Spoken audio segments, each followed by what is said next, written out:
classic hits and today's biggest tunes. Six Sounds Radio.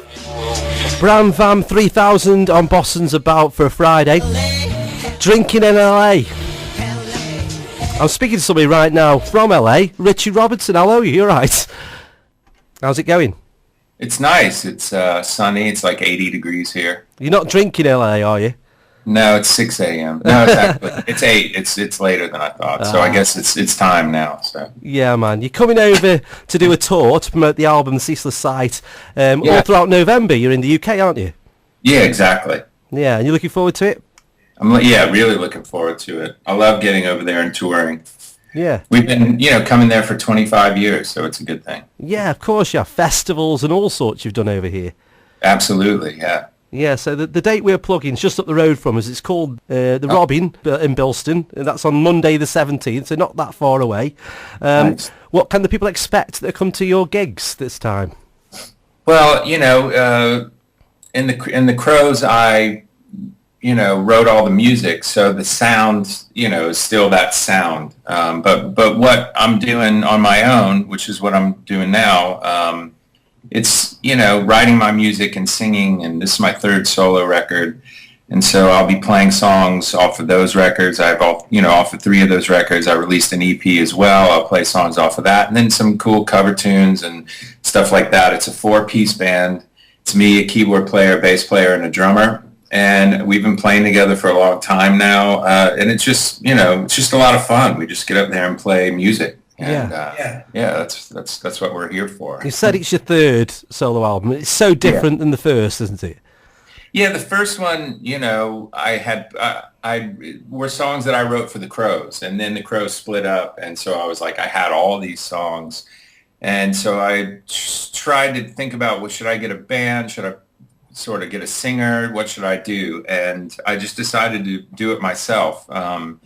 And so I'd never sung lead before. I'd always sung backup, but I'd never really stepped up front. So, it was a learning process. And as I did it and as I went on tour, I really learned a lot about my voice and what it could do and what, keys worked for me and those types of things. Mm-hmm. And so, it really, really huge learning process and really brought me to this place where I'm really happy. Yeah, and it's not just a rock record. There's country influences, indie influences, so much on there, isn't there? Yeah, coming where we came from in Georgia, I mean, one of our biggest influences was REM in the 80s. When my brother and I started, that was kind of really prevalent in the South. And then through them, we kind of got back to our true roots when we were babies, when my dad listening to Sly and the Family Stone, Joe Cocker,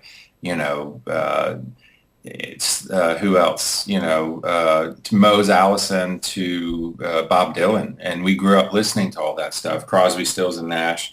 And we grew up listening to everything. And all of that is always in your head. It's always in your filter. And so how you hear music and then how the music comes through you is filtered through those life experiences and that music that you heard. And so this will all come out when you start writing songs. And for me it does, at least. Yeah, and you've been writing since you were a teenager. Yeah, exactly. Yeah. And as a teenager, you haven't got that much life experience, so you write about what you know. When you first started writing songs, is that how you sort of went across it?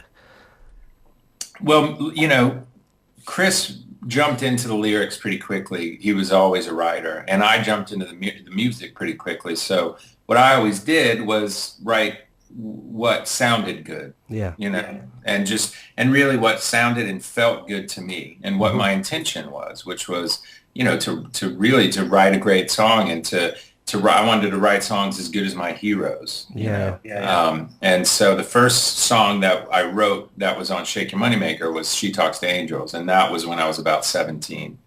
And and I started playing around with open tunings, and so that was the first sort of solid song that I just put down. Yeah, and writing together was so good at the time for you, wasn't it?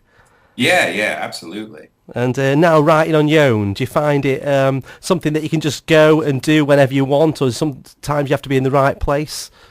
No, I mean, to me, I always write when I feel inspired to write. I don't look at it like a job. I don't ever want it to become laborious. So I don't want to say, well, I've got to wake up and write for 4 hours.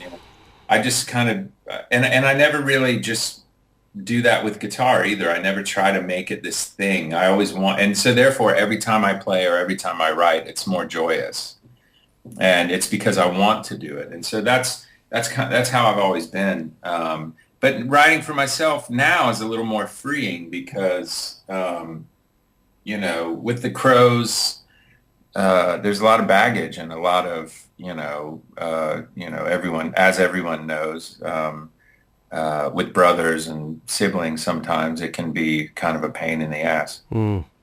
Yeah, you hear of so many bands that split up from siblings falling out.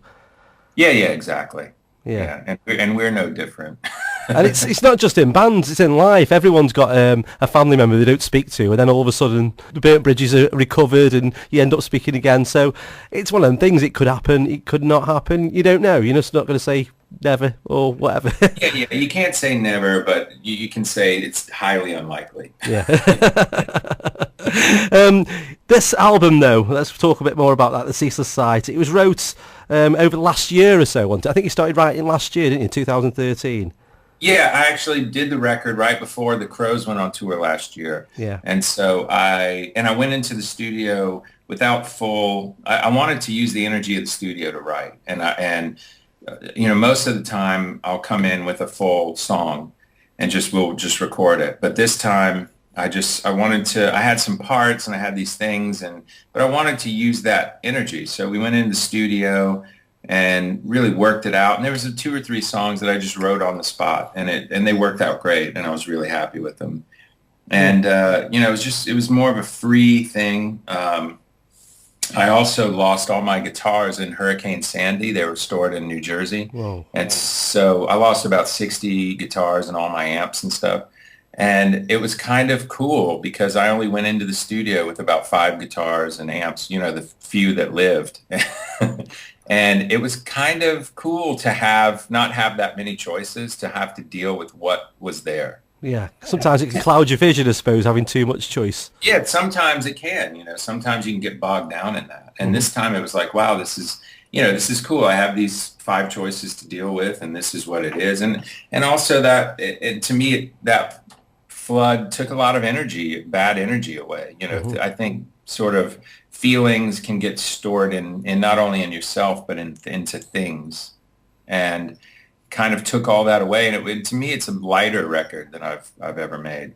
Yeah, and a different collection of songs, like for instance, One Road Hill. It's a great love song. Yeah, exactly, absolutely. Yeah, I found that, and I always found that you've always wrote from the heart anyway, with your music, and it definitely shows on this piece. And it's out at the moment, people can get it, and of course, like you said, on your tour you're going to be playing songs from this album, other albums, and a bit of a mixture when you come over here. Yeah, absolutely. And another thing I want to talk about is you worked with some great people as well over the years. Is that something you want to do again? Absolutely, yeah. I mean, working with Jimmy Page and, it was funny because I guess that Live at the Greek record that we did with him just came out on vinyl, and I just got about 15 copies in the mail. And I was like, oh, I didn't even know they released this. But it came, so it was cool to have it on vinyl, and it just, it's just something that reminds you. But yeah, we've toured with the Stones and Bob Dylan and, to Aerosmith. We even played with AC/DC early on, and then Neil Young. We did a full tour with Neil Young, and got to play with, pretty much, a lot of our heroes. Yeah. Well, I was just going to say, reading some articles about you, I read well before you'd worked with them or played on the same stage, they were your heroes, quintessentially, and then to be on the same stage and meet them, was it worth it? They say you should never meet your heroes.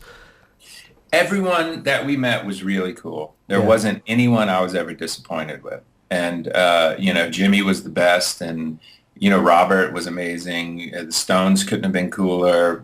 Dylan and I have the same birthday. I just ran into him at the dentist. It was pretty funny, and it is weird when Bob Dylan calls your name. He's like, "Hey, Rich," and I'm like, "Oh, how does he know my name?" But but it's it's really cool, and everyone was amazing, and also to be inspired by them. We played a bunch of shows with Neil Young and in Germany, and it was unbelievable to just see how he moved people, especially when he broke it down to acoustic. Yeah. And he was playing after the gold rush and no one, you couldn't hear a sound in that place, and out of respect and awe of what Neil Young was doing. And I just thought that was the coolest thing. Yeah, and a lot of people are saying how he has inspired them, but you'll be an artist that a lot of people now who are coming through have inspired, because a generation have grown up listening to your music. Yeah, I guess. Definitely, yeah. Surprised you must be how big it went, because, as a US band, you expect to do well over there, but worldwide success. Yeah, it was interesting. I mean, we never thought that it would be that way. We made that record. Like I said, some of the songs I wrote when I was 17, and Chris and I were, Chris is 2.5 years older, so he was, 20. We were just kids writing these songs, and never in a million years thought that they would resonate like that. But as it was happening, you just get caught up in this, cyclone, and you just keep moving, and it's a really pretty amazing perspective to have in life, Yeah, of course, yeah. And you love to paint and to draw as well. Is that something you take time out to do? Yeah, I have an art show coming up in Atlanta. I'm starting an acoustic after the UK. I'm doing an acoustic tour in the States where it's just me and an acoustic guitar, and so it culminates in Atlanta. And there's a gallery there that's gonna hang my art for 6 weeks and do a proper show, which is really cool. That is good. Well, we're going to play a song from the album right now. We're going to play "I Know You," which is the next single over here. It's been absolutely fantastic talking to you. We will come down the Robin and come say hi. That would be cool. Excellent. But thank you very much for coming on the phone today, Rich. Absolutely, you too. Yeah, you have a great day, and enjoy what you can in the sunshine, because it's freezing over here. You'll feel it when you get over here, I tell you. Absolutely. Take care, man. All right, thanks.